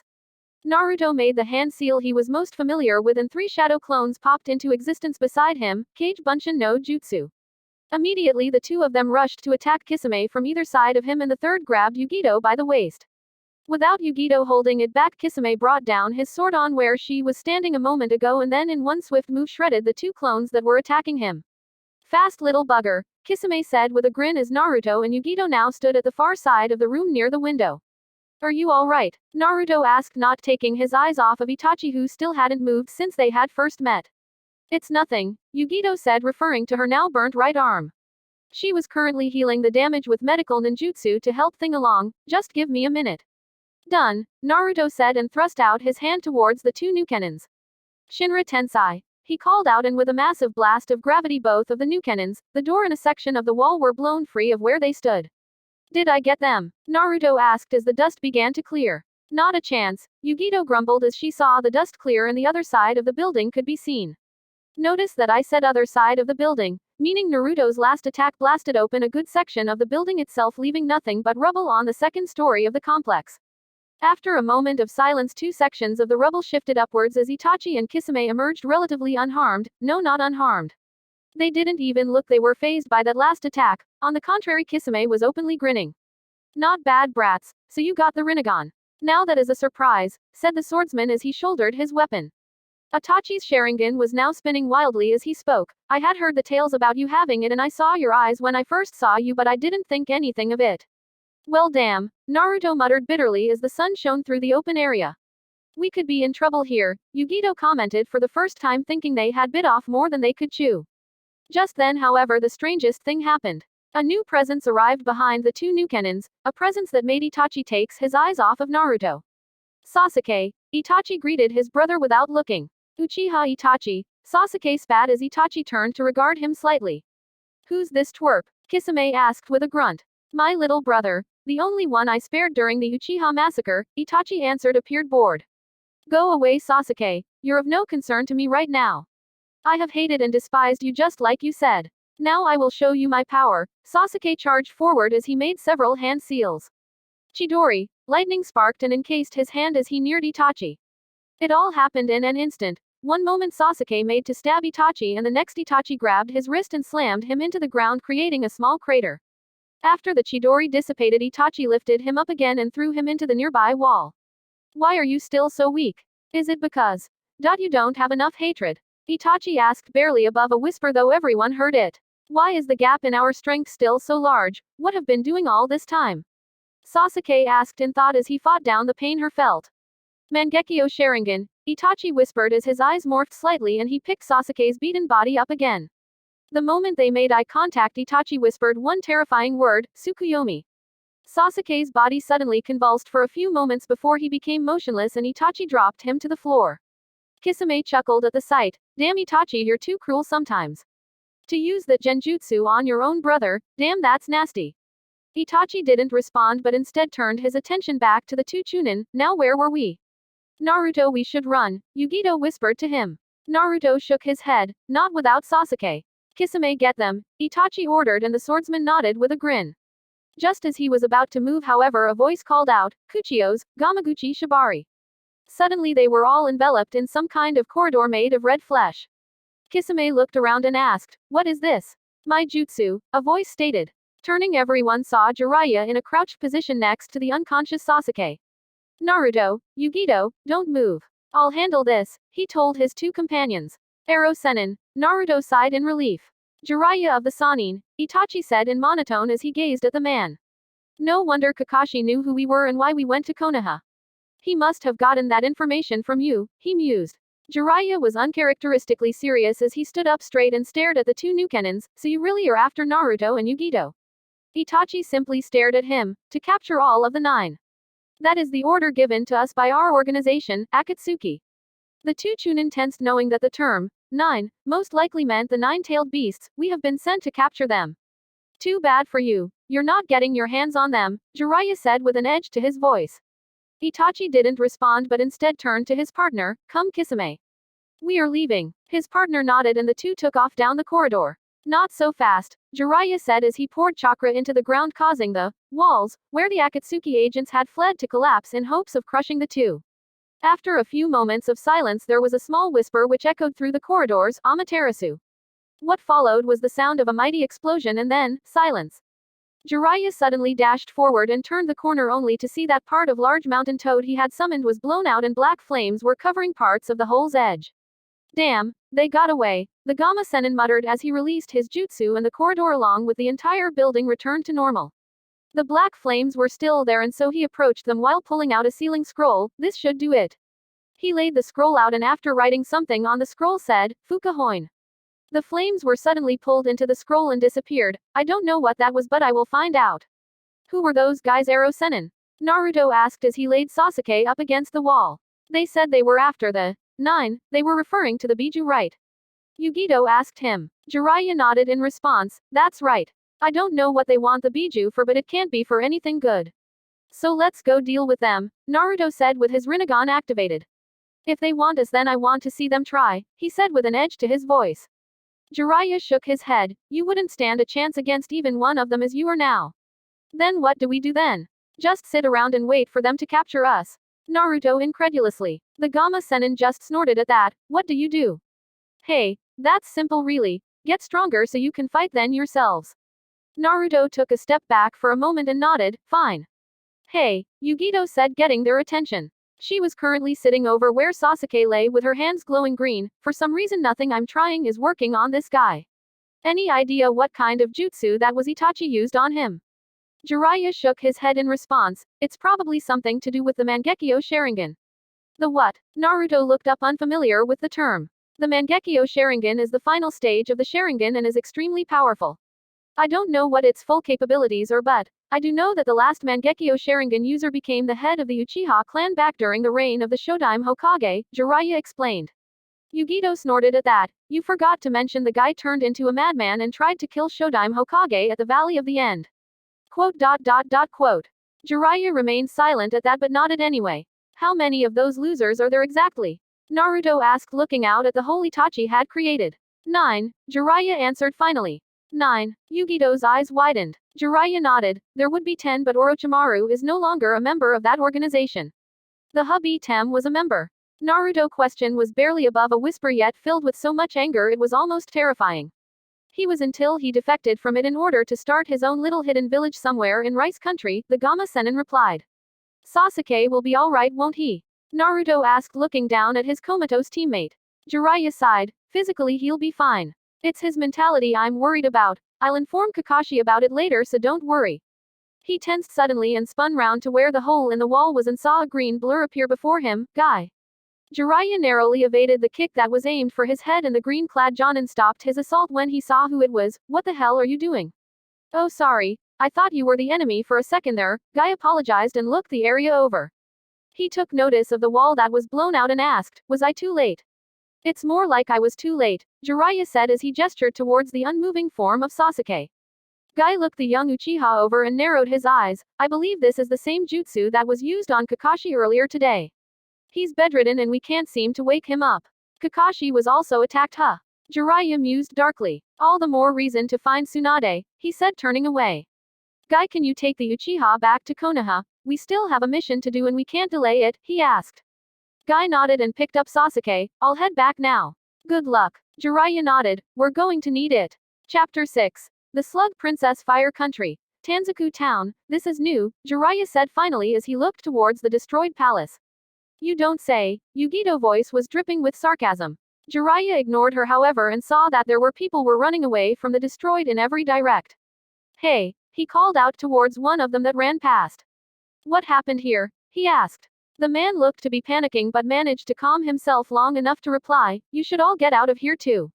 There are monsters up there. Monsters? Naruto asked. The man nodded. A giant snake just destroyed the palace in an instant. A giant snake. Naruto trailed off as his eyes flashed gray for a second. How big was this snake? Yugito asked curious. Huge, the man answered before he started running again. The hubby Tem is here, Naruto growled out. Jiraiya nodded, it would appear so. I shouldn't be surprised. After all, Sarutobi-sensei did a number on him, of course he would come to the only medic in the elemental countries who could actually heal him. I'm going to kill him, Naruto said simply. Not as you are now. He's up there with Itachi and I, even with the Rinnegan there's no way you can take him on, Jiraiya responded. Not normally. But you did say he's weakened right now, Naruto pointed out. Jiraiya nodded at that and turned away. That may be true, but if anyone will fight him here it's going to be me. Hey you two, Yugito said, getting their attention. Her hands were in a seal as she spoke. I can sense 2 chakra signatures above civilian level just north of here. I think the larger of the two is Tsunade-sama. You're a sensory type? Jiraiya asked, intrigued, and she nodded. A what? Naruto asked. A sensory type is someone who can locate and recognize other people's chakra signatures, Jiraiya explained and started walking. Come on, let's go meet Tsunade. It looks like we missed the party, Jiraiya commented as the three jumped down into the destroyed street near the demolished building. The wall nearby was cracked and looked like it would collapse at any moment. Did the hubby Tem do this? Naruto asked as he looked at the cracks along the wall. Jiraiya shook his head. I don't believe so. I think this is the work of Tsunade. She probably lost her temper again. Yugito looked around and shook her head. I can't track them. There's too much chakra in the area now, not sure what from though. Quote. Jiraiya remained silent as he surveyed the area. Well, let's go look for them. I mean, they have to be around here somewhere, right? Naruto suggested as he looked over his shoulder at them. They're still in town, but I can't pinpoint their exact location, Yugito told the two. Jiraiya nodded at that. Alright, let's ask around, maybe someone has seen her. Night settled across the land as the moon's gaze illuminated the sky. Its deceiving rays bore down on the town as silence began to reign with only the bars open at this time. In one of those establishments were 2 kunoichi, one looked to be in her mid-20s and was dressed in black. She appeared to be holding a pig, no one in the bar seemed to mind though. The blonde kunoichi beside her however was a little different. She appeared to be in her early 20s, but there was just something about her that didn't seem right. Her cheeks were red as she downed another bottle of sake in a matter of seconds.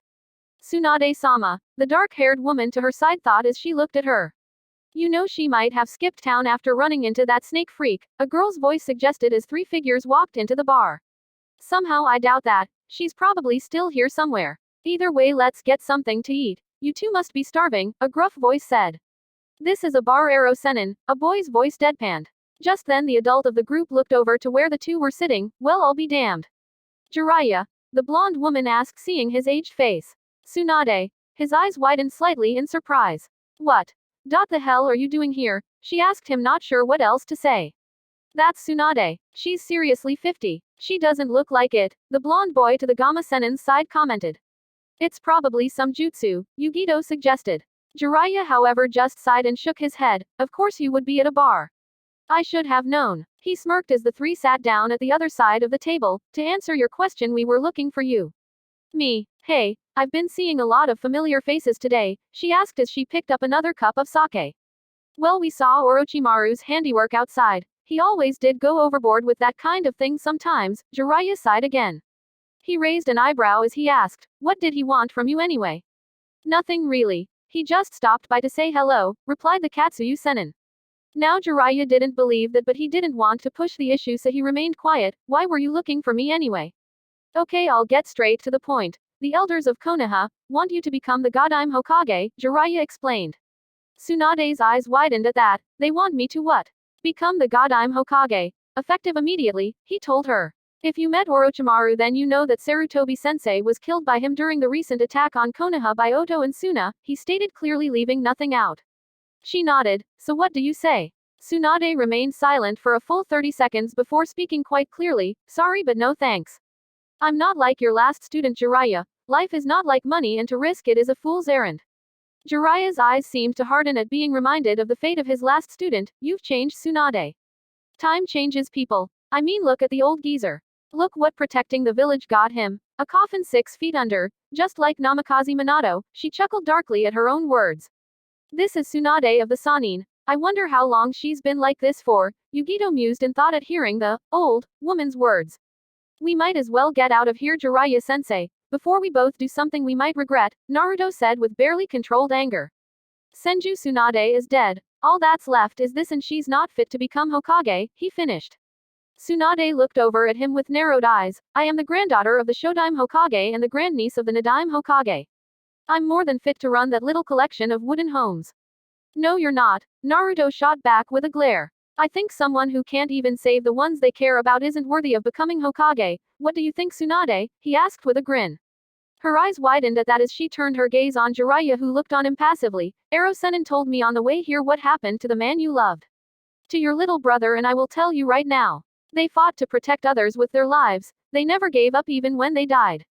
That's what it means to be Hokage. That's the will of fire the old man always preached about, and that is something you just don't have. The fire's shadow illuminates the village. Jiraiya mused, remembering how his former student used to say that often. You can sit there all day and moan about what life has done to you. But if you think I'll sit by and let you insult the things that the old man and the Yondaime have done, then I will kick your ass, he snarled as his chakra flared and his eyes turned red. Tsunade just stared at him. Jiraiya. Who is this child? The Gamma Sennin just grinned in return. This is Uzumaki Naruto. He's that child, huh? He acts just like her. Almost instantly Tsunade had one leg clamped down on the table as a grin worked its way across her face. How's about we take this outside, brat? It was a simple question. Fine by me, Naruto said back as he stood up from the table. Jiraiya just sighed at that. It's going to be one of those days. That idiot, what the hell is he doing? Is he trying to get himself killed? Yugito asked in thought as Shizune and Jiraiya followed the two. Once out in the street, the two stood about 24 feet apart. I must be going senile. I'm taking on a kid, how embarrassing. Let's go wild, Naruto said and made a hand seal. Kage Bunshin no Jutsu. 5 clones popped into existence beside him. He knows the Kage Bunshin no Jutsu. Not bad, but clones won't help him against me. She held up one finger as the clones charged. She touched the ground and suddenly the ground in front of her split in half. Too easy. She looked up at him as his clones fell into the small gorge she had created and asked, let me ask you something, kid. Why are you so fussed over the Hokages? Naruto just grinned in return, because it's my dream to become Hokage. Her eyes widened at that. I see. Rinnegan. Time slowed for a second as Naruto's eyes changed from their blue-red haze to a darkened gray with several rings around the pupils. Tsunade's eyes widened further upon seeing what had happened to his eyes. Those eyes are, but that's impossible. I mean, the Rinnegan has only ever appeared in. Her eyes narrowed and she shot forward with her hand now cocked into a fist. There's no way he can have those eyes. Shinra Tensei. Those two simple words echoed throughout the street and Tsunade suddenly found herself being blown back by an unseen force. This jutsu is, she thought as she hit the ground. She stood back up a moment later, however, it didn't have the same amount of power or pressure as hers did, but I never thought I would see those eyes again. But I have to wonder. Why does he have blonde hair if he's an Uzumaki? I thought it was just a name, but if he has the Rinnegan, then I'm wrong. Come on, you old hag. If you can't even beat me, then how are you strong enough to be Hokage? Looks like I was right. You really aren't worthy of the title, Naruto said with a grin. He's intentionally trying to make me angry so that I make a mistake. He's definitely got her unpredictability down right, Tsunade thought, remembering a certain red-headed tomboy. I need to end this now, but to do that I've got to catch her off guard. How? It's not like I can just piss her off like I do everyone else. Maybe that jutsu will help me here, Naruto thought with narrowed eyes as he brought both of his hands together at his side. Here goes nothing. He started channeling chakra to his hands and spinning it around as fast as he could. Come on. Contain it. Compress it. Don't lose control, he continued thinking as he dashed forward. That's the, Tsunade thought as her eyes widened in surprise. She got over it quickly, however, and grabbed his wrist right before he landed the attack. That was too close. She smirked at him before slamming his jutsu into the ground at her feet. The Rasengan, huh? She looked over at her former teammate and asked, was it you who taught him that jutsu? A bit cruel of you to teach him a jutsu he has no chance of mastering. Actually, I only started him on it 3 weeks ago and he's already reached the 3rd step. It took me months to reach it, Jiraiya waved dismissively. I'd give him about a week, 2 tops before he's got it down completely. Tsunade snorted at that. And what about the Rinnegan, huh? Jiraiya's eyebrow was raised at that. What? Did you really think I wouldn't recognize that dujutsu? The Gamma Sennin just looked on curiously. What do you mean? Tsunade snorted and turned away. I'll tell you later. She turned to Naruto and asked, Hey kid. Do you want to make a bet? What kind of bet? The blonde boy asked her. She showed him the necklace that hung at her neck. If you master the Rasengan in a week like the pervert says you can, you'll get this and I will return to Konoha. If you don't, I'll take all of your money and none of you will bother me ever again. Deal. Naruto thought about it for a moment before nodding. All right. A wide grin settled on Tsunade's face. Then I'll see you in a week, kid. That idiot. Yugito sighed at the thought. It's been one of those days. Jiraiya shook his head at the sight. Later that night Naruto had disappeared somewhere without as much as a word. Yugito had gone with him out of sheer boredom and Shizune had gotten them all rooms at the local inn. During the night however Jiraiya had asked Tsunade to come out and have a drink with him. She agreed knowing he wouldn't let it go so easily. So, what did you want to talk about? Tsunade asked as she took a drink. Jiraiya shook his head at the tone. You're still so uptight, Tsunade. Hey, if you must know, I wanted to talk about Naruto. Why did you bring him, Jiraiya? More importantly, why does he have blonde hair if he's an Uzumaki? She asked with narrowed eyes. The Gamma Sennin raised an eyebrow at the last question. I brought him to help convince you to return, but as for being an Uzumaki, well, it's his mother's maiden name if I'm not mistaken. All Uzumakis have red hair, Jiraiya. It's always been like that, Tsunade shot back. You don't know. That kid is Minato's brat. He gets his looks from his father. Jiraiya waved his hand dismissively. Tsunade shook her head at that. That explains the hair. I knew those two got together and that Kushina was pregnant, but I didn't know they had a kid. I have to ask, how did you know he had the Rinnegan? Jiraiya asked curiously. Tsunade just stared at the cup in her hand. Have you heard the tale of the Rakuto Sennin? If you mean the fact that he was the first shinobi and was the man who discovered chakra, then yes, I've heard of him. Supposedly he's nothing but a myth, but since the Rinnegan is real, I guess he is too, Jiraiya replied. Tsunade snorted at him. Of course he was real. Even if he weren't, he is known to just about everyone in the elemental countries. That said, there is something which almost no one knows outside of a select few. Jiraiya raised an eyebrow at her. And what might that be? He had 2 sons. That caught Jiraiya by surprise. You're serious? He asked incredulously. She nodded in reply. The elder brother was gifted with the sage's eyes and became known as Uchiha Tobi. He was the originator of the Uchiha bloodline and thought peace was best achieved with the use of force. The younger brother, however, was gifted with the sage's marvelous chakra and became known as Senju Naruto. He was my ancestor and the man who created the Senju clan.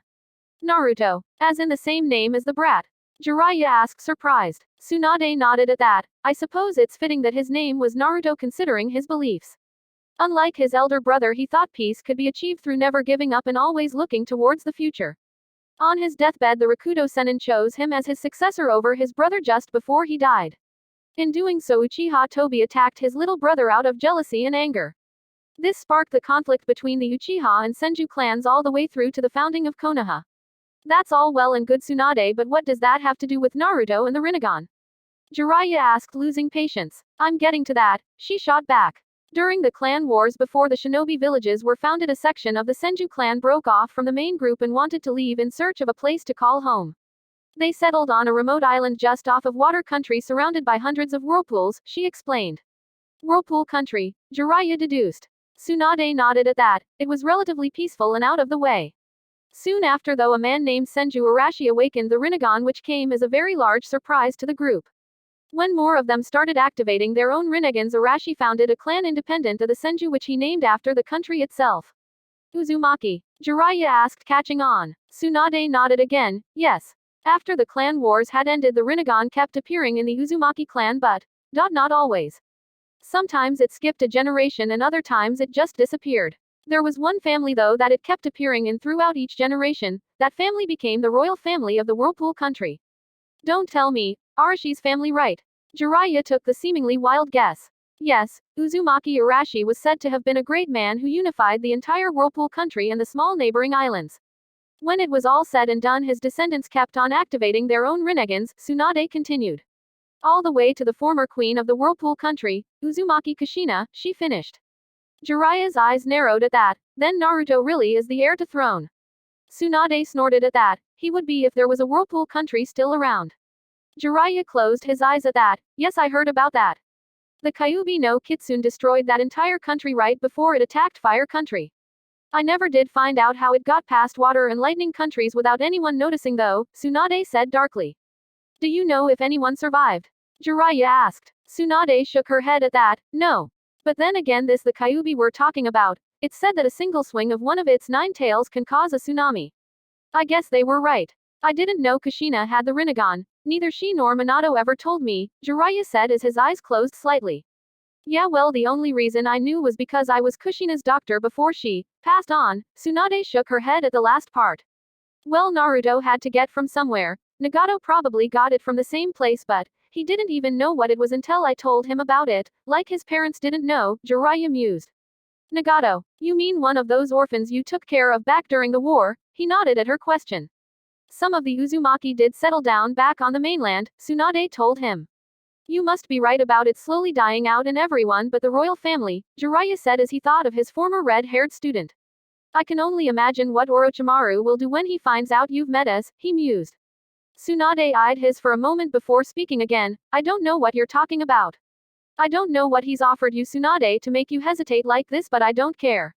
I will tell you right now, if you betray Konoha and everything the Hokages stood for, I will kill you, Jiraiya told her completely serious. Tsunade just glanced at him for a second but was unable to meet his gaze. I know. The rest of the time they spent drinking in silence awaiting the battle they both knew was coming. Chapter 7. Spiraling Sphere. Fire Country. Forest, you're not going to do it. I told you I will master it. It's an A-rank jutsu designed by the Yondaime Hokage. You physically can't do it in a month. It just can't be done, idiot. Would you shut up and let me concentrate? Quote. Rinnegan. There was a resounding boom as he drilled his attack into a tree. It destabilized, however, and just left a spiral in its side. It's still not good enough. I told you, Yugito sighed. He shot her an annoyed look. Well, what the hell am I supposed to do then, huh? Hey, don't bite my head off. She raised her hands defensively. I'm just saying this is an A-rank jutsu. You can't expect it to be easy, she continued. Your jutsu is an S-rank 1. That Keizuki of yours is insane, he shot back. You're just jealous, she said with a grin. Whatever, he scoffed and started channeling chakra to his hand again. Rinnegan, he drove it into a nearby tree and yet again it lost containment. What is the problem exactly? She asked, getting rather annoyed now. His frustration was building as he answered, I already know how it works and the idea behind, but it takes an insane amount of concentration and control just to reach where I am now. I mean, to reach the next level would require more control than I have. It's like trying to look left and right at the same time.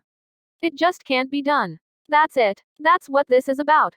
Yugito asked incredulously and he nodded. Instantly a lightning clone appeared beside her, Rai Bunshin no Jutsu.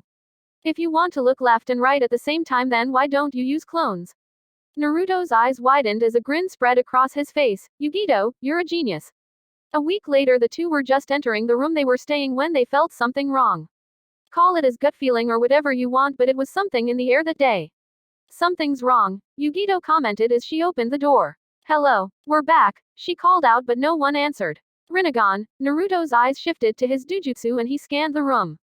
He instantly identified the figure that lay on the floor. It's Shizune Ni-chan. Yugito was instantly at the unconscious woman's side. Who the hell did this to her? Naruto's eyes were scanning the room but found nothing. Whoever it was is long gone now.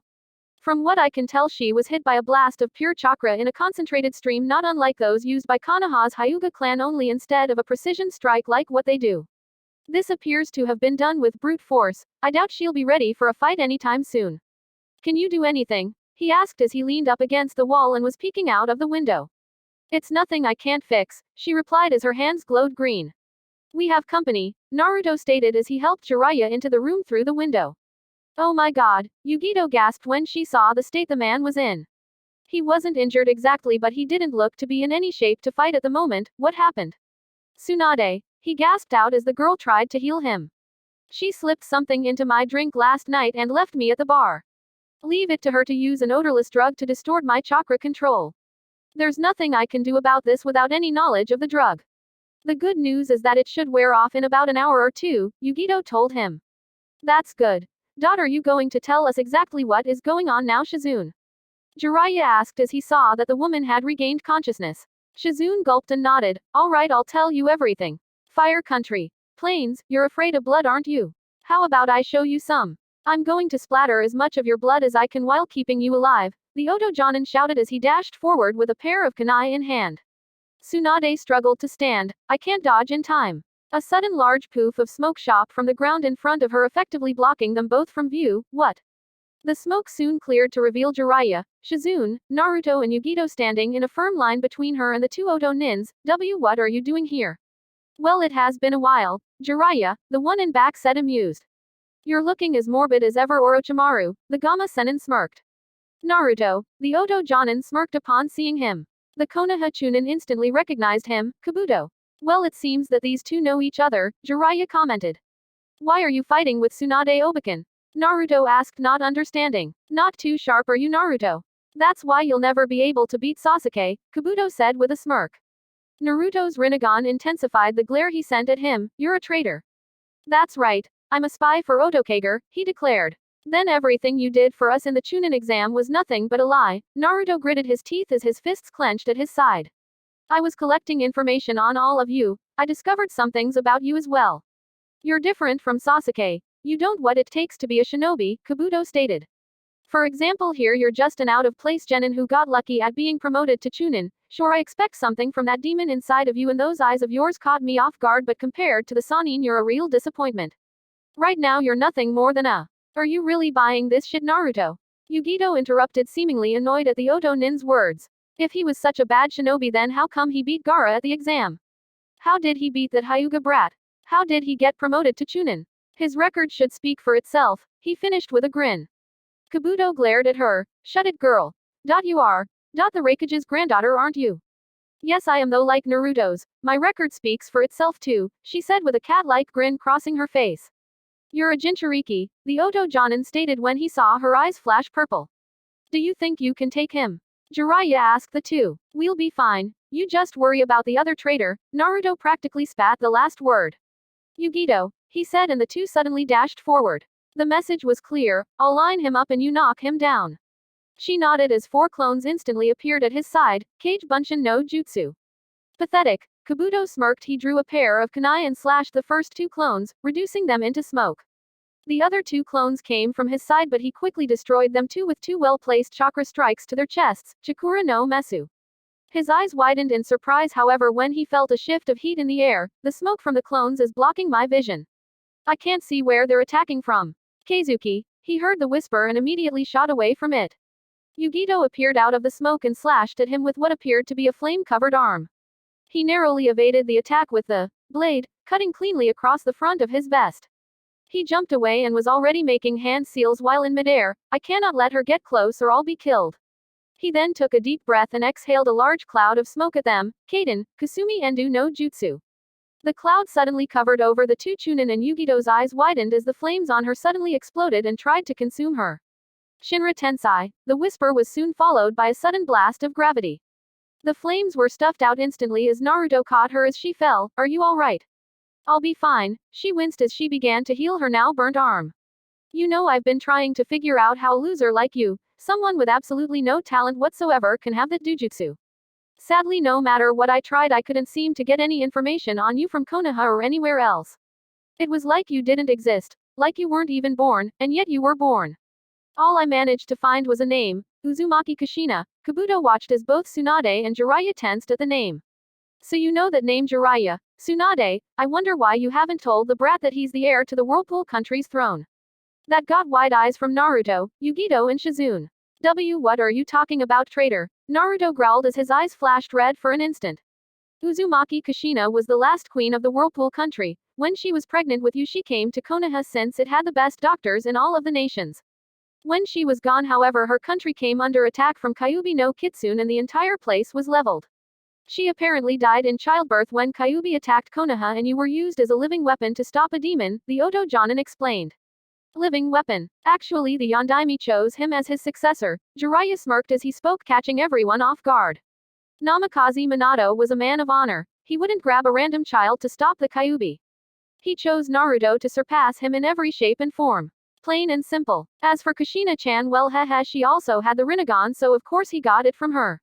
Everyone but Tsunade was alarmed at the last piece of information. You knew? Naruto asked him over his shoulder.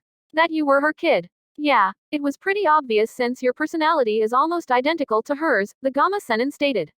Though I didn't know you were royalty until Tsunade told me, he added. How would she know? Naruto asked, turning his gaze towards the blonde woman. I'll explain later, Tsunade told him as she struggled to stand.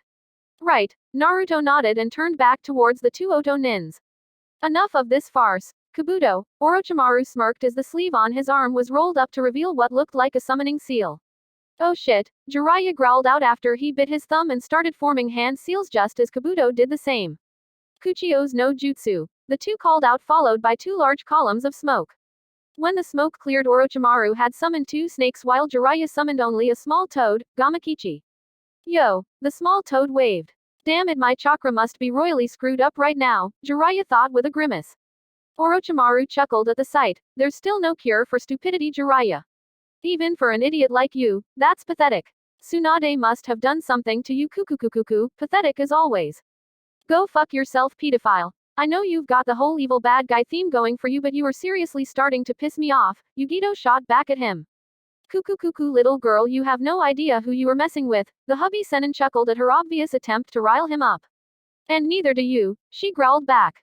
Kuchio's no jutsu. Naruto called out, surprising everyone as the ground below him erupted in smoke. That took every scrap of Kyuubi's chakra I could muster. Thanks for buying me the time, Yugito, he thought as a large battle toad wielding a large shield and staff blade now stood between the two forces with him, Yugito and Jiraiya standing on its head. Nice job, Naruto. Jiraiya sighed in relief and looked down towards the toad's eyes. Gamaken, it's good to see you again, the Gamma Sennin stated. I wish I could say the same, Jiraiya. What am I doing here exactly? Gamaken asked, slightly nervous. We need you to fight those snakes while we handle the shinobi, Jiraiya explained. Gamaken nodded in understanding. Alright, I'll do my best. Leave Orochimaru to me. Shizune, you stick with Tsunade and keep her safe. Naruto and Yugito will handle Four Eyes over there, Jiraiya gave out the orders.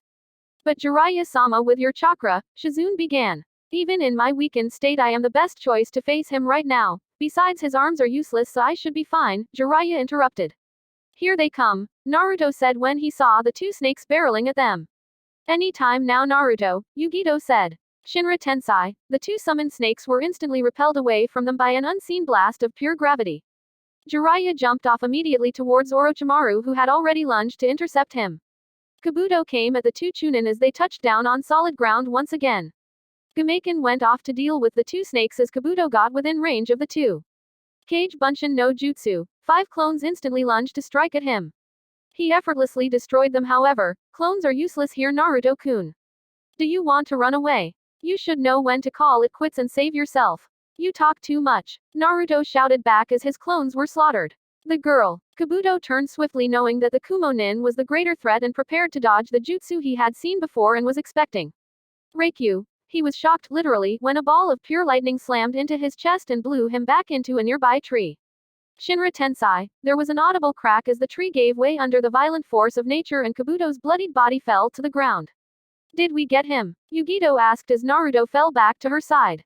Just then Kabuto stood up seemingly unharmed. No, he appeared to be healing at an accelerated rate. Does that answer your question?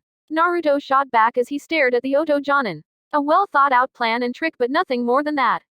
You can't defeat me, Naruto-kun, just like you can't defeat Sasuke-kun. We will always be stronger than you, Kabuto said with a smirk. I'm going to kill you, traitor. Nice and slow, Naruto said with a glare. Naruto, Yugito thought as she shot him what would count as a worried glance. He wasn't acting like his normal self since the battle had started. He was talking like he was actually fighting to kill his opponents, and truthfully she believed he would do it too. Let's see about that, Naruto-kun, Kabuto said as a challenge as he pulled out a pair of scrolls. Fuin. Kai. Instantly the scrolls went up in smoke and 27 dead people were littered out on the ground. Say hello to the dead for me, Naruto-kun, Shakan no Jutsu, as the group of dead bodies rose to their feet and turned towards the two Chunin. We could be in trouble here, Yugito growled as she took a step back. You monster. How dare you desecrate people's bodies like this? It is all in the pursuit of science, little girl. Surely you must understand that. Kabuto waved off the comment and took a step back. Kill them, he ordered. The army of 27 people shot forward towards the group at speeds that were inhuman. Just as they were about to get within range, Naruto looked down at the ground with his eyes closed. Damn it, we can't escape. Yugito gritted her teeth as her arm was ignited in fire once again. Naruto suddenly brought his hands up in front of him as the group were mere feet away now. Two simple words whispered as the group were blown back at Kabuto's feet with enough force to send dust upwards. Shinra Tensai. A moment later Naruto collapsed forward and Yugito was forced to catch him. Hey idiot, are you alright? I'll be fine, he said with a grunt. I think I overdid it a little with the control there but I had no choice, he explained. Hey, it's alright. It was reckless but it's alright, she reassured him and helped him stand again. Do you think you can get him to stand still for me? I want to try something, he asked her. She nodded unsure. Yeah, but it won't last very long. This guy seems to know a lot about the human body and could probably find a way around my attack in a matter of seconds. Do it, he told her. Alright, but whatever you're planning better be good or we're both dead, she said and made a hand seal. Rai Bunshin no Jutsu. Almost instantly 7 lightning clones appeared at her side and charged forward with her. Shadow clones aren't going to work her, Kabuto thought with a grin and made to destroy them like he did to Naruto's clones. Chakura no Mesu, he said as his hands were engulfed in blue chakra. He cut straight through the clones but was surprised when they produced electricity and delivered a massive shock to his nervous system. Damn it, I can't move. Alright Naruto, you're up, Yugito called out as she jumped out of the way.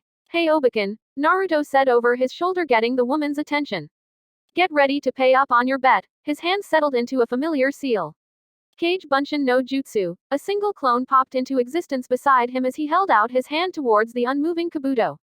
Bansho Tenin. The Oto Nin was surprised when he suddenly felt himself being pulled towards Naruto instead of away from him. I can't move, Kabuto thought in fright as he approached. There was a distinct whiz as air seemed to spin in Naruto's hand. It was chakra actually. Completely chakra and nothing else. When he was within range, Naruto thrust out with the small ball of spinning chakra and slammed it dead center in Kabuto's midsection. He howled in pain from the impact before being blown back, spinning violently. He slammed into the nearby boulder with a monstrous explosion of power before it shattered under the strain. Rinnegan, Naruto whispered its name as he took a step back to take a look at his handiwork. Why, you did it, Tsunade stuttered in shock. You actually managed to master the Rinnegan in only 1 week, she couldn't believe it.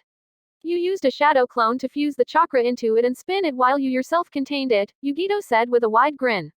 Well, you did say if you want to look left and right at the same time, then clones are the best way, he shot back with a grin of his own. After making sure Kabuto was down, he promptly turned and walked over to Tsunade. I believe this belongs to me now. He took the necklace from her and put it on. This feels strange. Why, you actually. Hey, I'm still lousy at betting, Tsunade chuckled as her body stopped shaking from the blood. Tsunade-sama. Why, your phobia, Shizune stuttered. I know, Shizune, the Katsuyu Senin replied, stood to her feet. So you've overcome it, have you? Kuku, I don't think I care much for facing 2 of the Sannin today, maybe next time, Tsunade, Jiraiya. Orochimaru dropped down beside his wounded subordinate and said, we're leaving. Yes, Orochimaru-sama, Kabuto managed to say before the 2 vanished into the ground. They're gone, Jiraiya sighed in relief as the 2 snakes disappeared a moment later. And I lost another bet, Tsunade chuckled. Well, you were always a bad gambler, the Gamma Senin responded as he approached them. Thanks for the help, Gamaken, he said to the large toad. Anytime, the battle toad said before disappearing in a column of smoke. We'll stop in town for tonight and set out for Konoha tomorrow, Jiraiya sighed from exhaustion.